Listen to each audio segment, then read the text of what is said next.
In this tutorial, we're going to show you how to do a two-sided copy, page 1 and page 2 on your HP Envy Photo 7275 printer series. So let's place the document onto the flatbed scanner.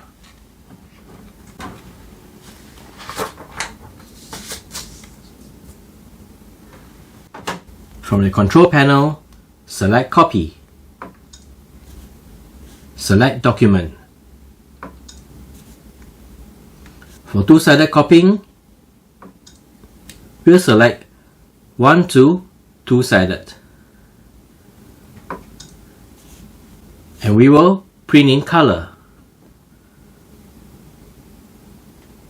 Let's copy.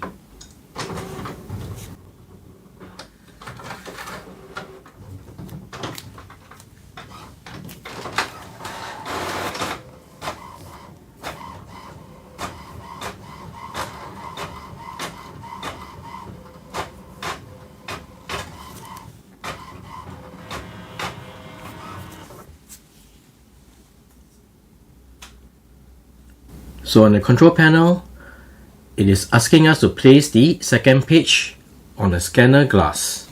Let's flip the page for page 2.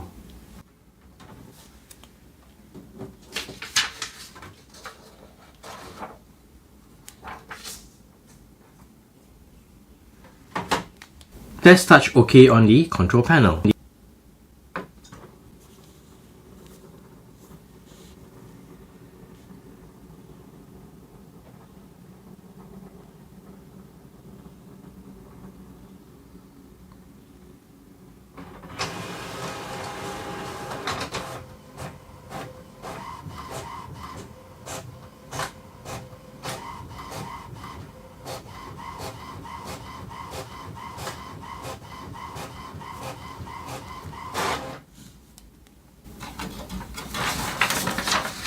And this is your two-sided copy, page 1 and page 2 on your HP Envy Photo 7275 printer series.